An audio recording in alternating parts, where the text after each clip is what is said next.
ജൂതന്മാർക്ക് ആരാധന വിലക്കുന്ന ദശാബ്ദങ്ങൾ പഴക്കമുള്ള കരാർ നിലനിൽക്കെ ജെറുസലേമിലെ അൽ അക്സ പള്ളിയിൽ വിശ്വാസികളുമായി എത്തി പ്രാർത്ഥന നടത്തി ഇസ്രായേൽ മന്ത്രി.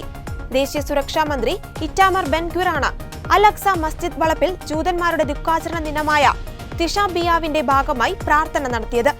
ജൂതന്മാർ ടെമ്പിൾ മൗണ്ട് എന്ന് വിളിക്കുന്ന അൽ അക്സ പള്ളിയിൽ ദശാബ്ദങ്ങളായി ജൂതർ പ്രാർത്ഥന നടത്താറില്ല.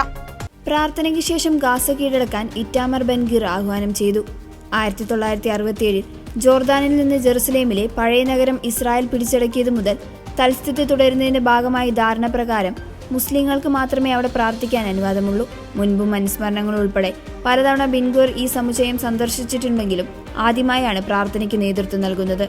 അൽക്കാസ പള്ളിയുടെ ഭരണം നടത്തുന്ന ജോർദാനും സൗദി അറേബ്യയും ബെൻ ഗ്വിറിന്റെ നടപടി അപലപിച്ചു.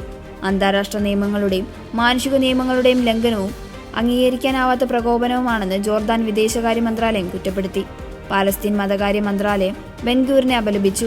സംഭവം പള്ളിക്കെതിരായ ഗുരുതരമായ കുറ്റകൃത്യമാണെന്ന് ഹമാസ് പറഞ്ഞു. അതേസമയം ടെമ്പിൾ മൗണ്ടിലെ തൽസ്ഥിതി നിർത്തുന്നതിനുള്ള നയത്തിൽ മാറ്റം വന്നിട്ടില്ലെന്നും വരികയില്ലെന്നും ഇസ്രായേൽ പ്രധാനമന്ത്രിയുടെ ഓഫീസ് പ്രസ്താവനയിൽ പറഞ്ഞു. ഗാസയിൽ വംശീയ ഉന്മൂലനത്തിന് ആഹ്വാനം ചെയ്തതിന്റെ പേരിൽ ബെൻ ഗ്വിറിനെ Netherland, Australia, Canada, New Zealand, Norway, UK എന്നീ രാജ്യങ്ങൾ ഉപരോധം ഏർപ്പെടുത്തിയിരുന്നു.